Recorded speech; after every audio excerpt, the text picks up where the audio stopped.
Good morning, grade 3. I am Carl Dayan Sisobaldo, your pre-service teacher in MTB3. Ngayon, ang ating tatalakayin ay tungkol sa pagsulat ng panuto. Sa araling ito, ikaw ay naasahan na makasusulat ka ng talatang naglalahad ng 3 hanggang 5 hakbang sa pagsasagawa ng isang gawain. Magagamit mo ang mga pananda tulad ng una, ikalawa, ikatlo, kasunod, pagkatapos, sa huli, sa wakas o katapusan. Sa nakaraang aralin ay natutuhan mo ang pagkasunod-sunod na ayos ng bahagi ng suliranin na tinatawag na banghay. Naglalahad ito ng mahahalagang talakayin sa isang talata.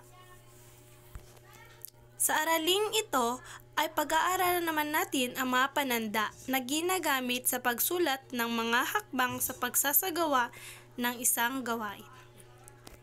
Ngayon, dadako muna tayo para sa una nating pagsasanay. Basahin ang pamamaraan ng pagsasaing at sagutin ang mga tanong pagkatapos. Mga bata, kaya nyo na bang magsaing? Alam nyo na ba ang pamamaraan ng pagsasaing? Pamamaraan ng pagsasaing ng masarap na kanin. Mga sangkap: 3 takal, tasa, cup ng bigas, 40 kalahating takal, tasa ng tubig. Pamamaraan: una, hugasan ang bigas ng 2 beses at itapon ang tubig. Ikalawa, lagyan ng 40 kalahating takal, tasang tubig, takpan ang kaldero at lutuin sa katamtamang apoy. Hayaang kumulo sa 15 o 20 minuto hanggang tuluyang matuyo o mawala ang sabaw. Ikatlo, patayin ang apoy at hayaan mo nang nakatakip sa loob ng 10 minuto. Sa wakas ay maaari nang ihain sa mesa at pagsaluhan ang masarap na kanin. Mga katanungan tungkol saan ang kwento? Magaling. Tungkol saan ang gawain? Tama, ito ay tungkol sa pamamaraan ng pagsasaing ng masarap na kanin. Pangalawang katanungan, ano ang mga sangkap na kailangan sa pagsasaing? Tama, ang mga sangkap na kailangan sa pagsasaing ay 3 takal, tasa or cup ng bigas, 40 kalahating takal, tasa ng tubig.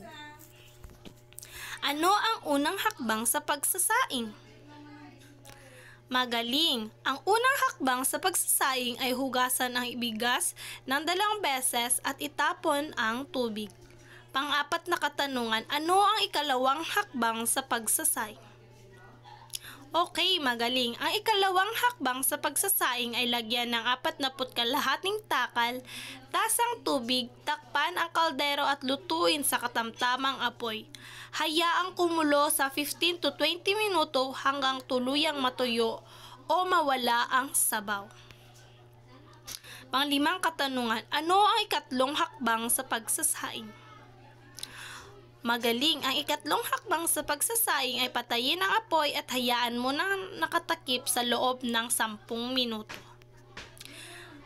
Panghuling katanungan, ano ang huling hakbang sa pagsasaing? Magaling! Ang huling hakbang sa pagsasaing ay maaari nang ihain sa mesa at pagsaluhan ang masarap na kanin. Ngayon, sabay-sabay nating basahin. Basahin naman natin ang pamamaraan ng paghuhugas ng pinggan at sagutin ang mga katanungan pagkatapos. Mga bata, marunong na ba kayong maghugas ng pinggan? Alam niyo na ba kung paano maghugas ng pinggan? Kung hindi pa, ay basahin ang talata at pag-aralan ng mga panandang ginamit. Paano maghugas ng pinggan? Una, alisin ang mga tira-tirang pagkain na nakakapit sa pinggan. Pangalawa, maghanda ng tubig sa maliit na palanggana at banlawan ang mga pinggan dito. Sunod, simulan ang pagsasabon ng mga ito at ilagay sa palangganang may malinis na tubig. Pagkatapos, banlawan ang mga ito sa palangganang may malinis na tubig. Gawin ito ng 2 o 3 beses hanggang sa mawala ang bula. Sa huli, punasan ng mga ito gamit ang malinis na tela at ibalik sa lagayan ng mga pinggan. Ngayon, ano ang napapansin ninyo sa talatang ating binasa? Magaling, meron itong una, pangalawa, sunod, pagkatapos, at sa huli.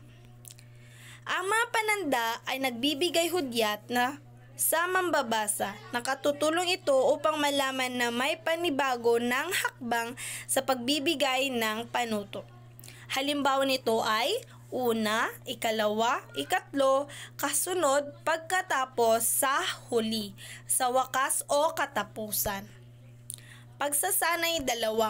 Sa iyong sagutang papel, lagyan ng check ang bawat bilang kung ang pangungusap ay gumagamit sa salitang pananda at X naman kung hindi. Number 1. Una, pumili ng magandang pinya. Check or X? Okay. Ang tamang sagot ay check dahil gumamit siyang pananda na una. Pangalawa, iwasan ang pinyang walang amoy o amoy maasim na. Check or X? Magaling, ito ay X dahil wala siyang panandang ginamit. Pangatlo, ikalawang magsimula sa tuktok ng pinya at gupitin ang panlabas na shell hanggang sa maabot mo sa ilalim. Check or X? Okay, ang sagot ay check dahil gumamit siya ng pananda na ikalawa. Ngayon, pang-4, panatilihing ang pinya patayo at pansinin kung paano nakaayos ang mga mata sa mga linya ng diagonal. Check or X? Okay, ito ay X dahil wala siyang panandang ginamit. Pang-5, pagkatapos ilagay ang iyong kutsilyo sa kaliwang bahagi ng isa sa mga linya ng diagonal. Ito ay okay, ito ay check dahil gumamit siyang pananda na pagkatapos. Ngayon, dadako na tayo sa ating takdang aralin. Napag-aralan mo na ang pagsulat ng hakbang sa pagsasagawa ng isang gawain. Sa araling ito, puna ng patlang ng tamang salita upang mabuo mo ang mahalagang kaisipan. Ngayon, nasa loob ng kahon ang panandang, pagkatapos, una, wakas, kasunod, katapusan. Ngayon, ang talata ay, ang pagsulat ng pamamaraan ay ginagamitan ng mga blank, salitang tulad ng blank, blank, at blank, sa blank, blank, at iba pa upang matukoy ang pagkasunod-sunod ng mga pamamaraan. Ngayon, dito nagtatapos ang ating talakayin tungkol sa pagsulat ng panuto. Paalam!